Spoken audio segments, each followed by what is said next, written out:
it's Christina from Creations with Christina. Welcome back to another video here on my YouTube channel and blog.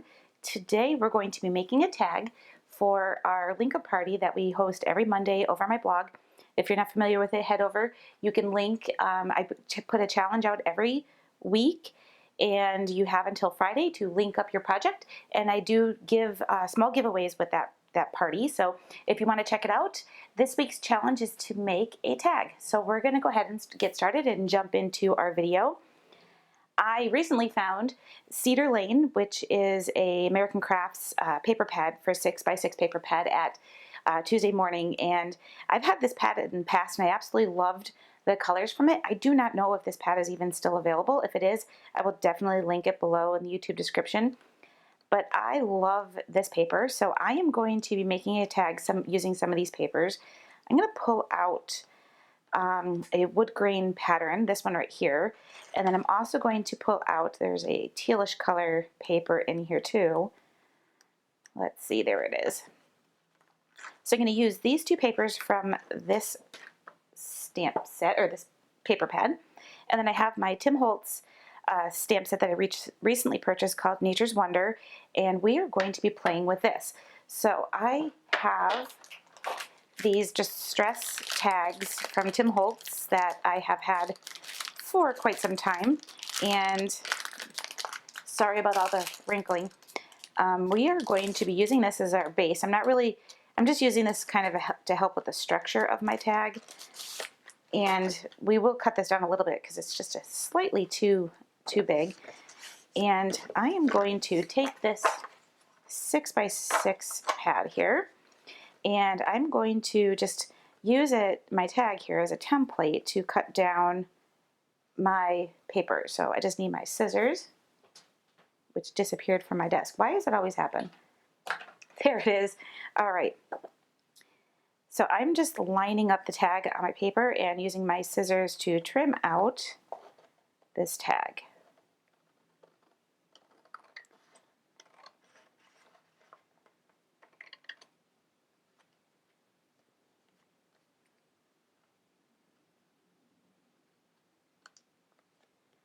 And because our tag is a little bit too long, I'm just going to go ahead and trim this down. I'm also going to take care of those little perforated edges on the bottom there while I do that. So I'm going to use my crocodile to create a hole right in the top of my tag. And I'm also going to drag out some of these grommets that I have. And I've had these forever. I do believe they are by We Are Memory Keepers. I do not know if they still make them anymore, but if they do, again, I will link those below. And I'm just going to go ahead and add this to the top of my tag here. And I'm not going to really seal this down. I'm just really leaving it because I'm not doing a lot of too much of playing around with the wetting the paper or anything like that, but I am going to do some embossing on it. So I'm going to take this stamp from this Tim Holtz stamp set, and I am going to add that to an acrylic block and then use my Versamark. Whoops. Yeah, it this way. Boy, I know I've been away from crafting for a while, but I know how to put a stamp on an acrylic block. All right, so I'm just going to go ahead and stamp this out using this little foliage piece here. I'm just going to put it in a couple places on my tag.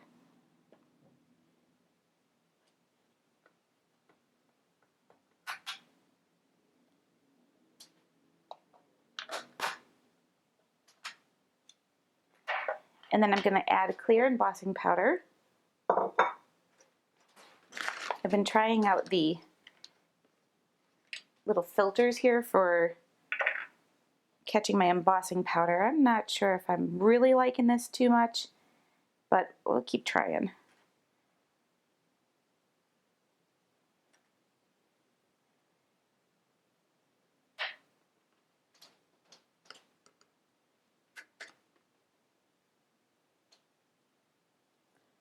So I don't know if the camera will pick that up, but I added the embossing powder. I'm just going to use my filter to put that right back inside here.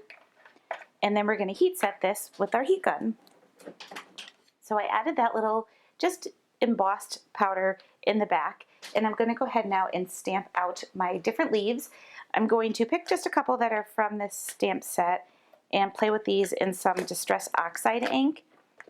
And then I'm stamping those out onto that wood grain piece that I pulled out of my paper pad earlier. And we are definitely going to be playing with some colors here.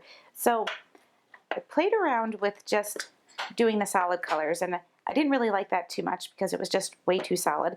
So I'm adding it in different color palettes. So I'm using Barnwood, and this is Spiced Marmalade, just to kind of add a little change in the leaves, just like in the fall. So I'm going to stamp this one out. So you can see how pretty that is off screen. Sorry about that. I'm going to clean using my stamp chamois here from Lawn Fun. And then I'm going to do this again in the green.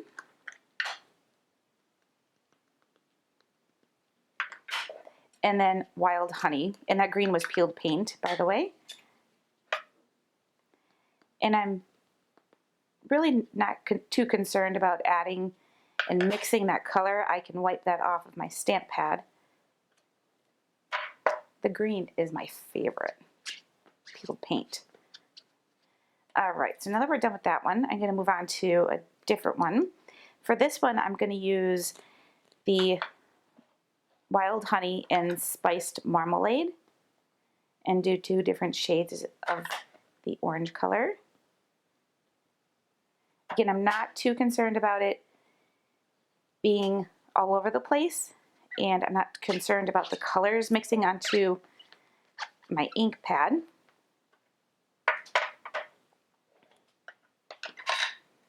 You can also do this one right here. Again, we're coming with the peeled paint. I'm going to throw a little vintage photo on this one, just on the edges. And then we will do the Spiced Marmalade one more time.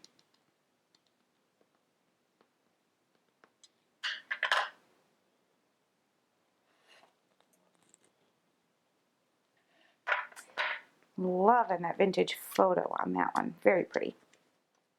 And then we have one more of these leaves that we're going to do. And for this one, I'm going to do, I think I want to come in with a little bit more peeled paint. Do that one up towards the top of our leaf. And then I'll come in with the barn door.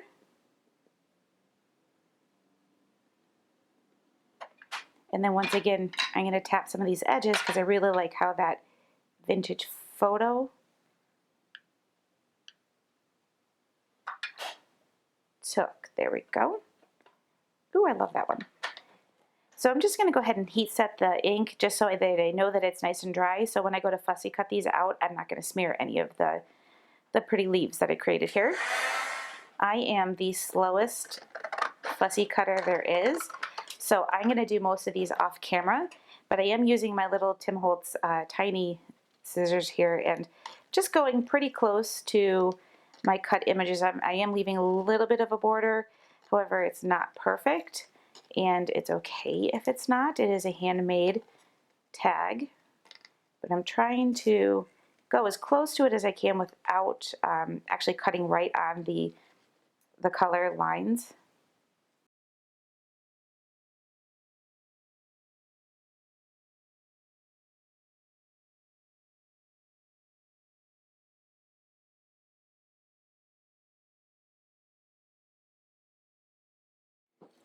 I finished cutting out my leaves, so now I'm going to start playing with assembly. I've got my tag here. I'm going to use my Vintage Photo Distress Oxide ink, and I'm just going to lightly add some of this to the edge of my tag.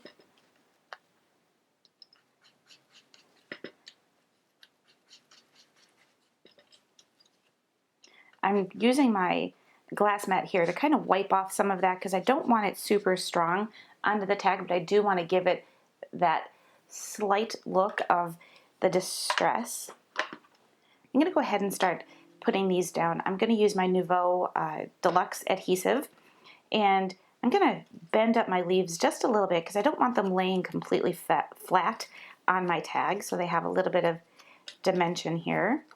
You can add some dimensional adhesive to this if you want. I'm just gonna do it this way. It will stick up enough.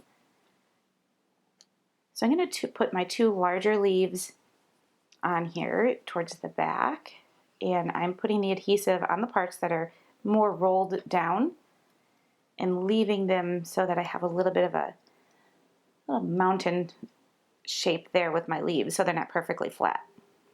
Like I said, you could put some dimensional adhesive behind that as well. And then I'm just going to go ahead and stick my last leaf on here. So I'm just creating a little cluster of leaves down at the bottom, just like so. I'm going to use this "There is Beauty in Simplicity" sentiment. I'm just going to add that to my mount here, and then I am going to stamp this out using my archival ink. So I'm just using jet black archival ink.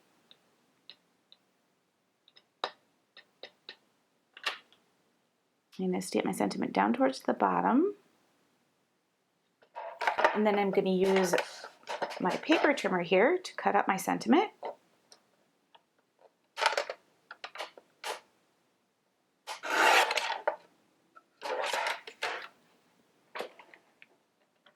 And then create a little banner edge right on the very end just by cutting it straight down. I'm going to cut a slit in the center and then cut a diagonal to that center piece on each side.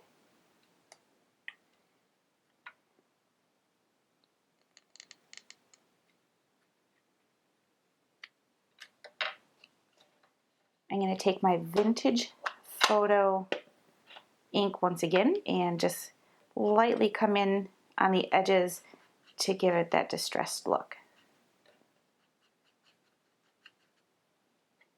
This will go onto my tag, but before I do that, let's clean up this little bit of ink here. I'm going to add a very small amount of acrylic paint. This is just acrylic paint that I got at my local craft store and some water. And I'm going to create a little splatter on the back part of my card and onto my leaves to give it some dimension. I'm just using my little distress brush here from Tim Holtz, and I'm going to create a little splatter. And what I like about this is I can kind of control the amount of splatter I want in here, but I'm getting it all over the place.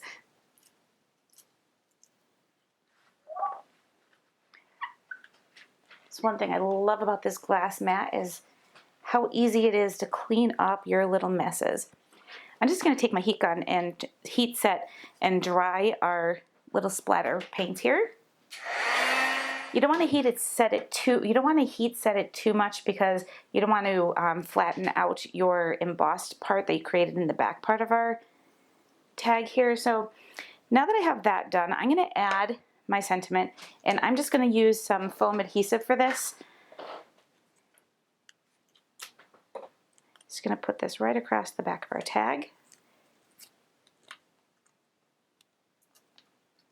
And then we'll adhere this right down at the bottom of our tag. So I pulled out my bag of like Tim Holtz things that I've had forever, and I'm going to kind of play with these and see if there's anything in here that I might want to, instead of pouring it onto here, let's pour it into this bowl. Let's see if there's anything in here I want to use on my tag. I did see these little pearl doodads, so I think I'm going to use those.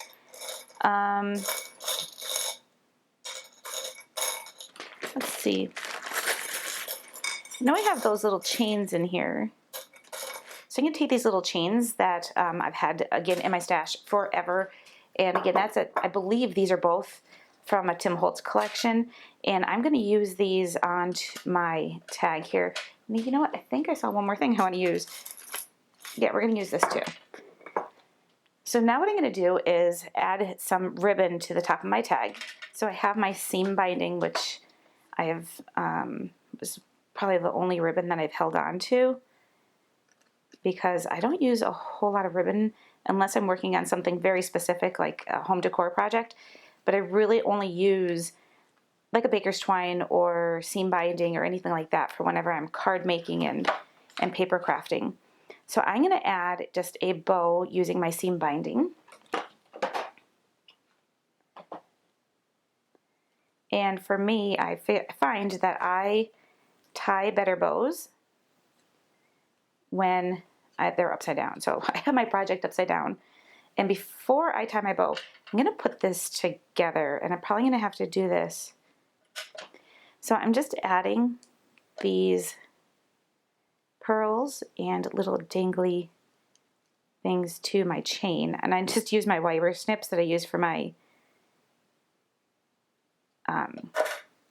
for cutting apart dies. That's the word I'm looking for. So I went ahead and added these two little pearls and this little crystal drop to the chain. This is, I don't know what these are called. Again, these are things I've had in my stash for a very long time. And before I tie my bow, I want to add this to my tag. So I'm just going to feed this right through my ribbon.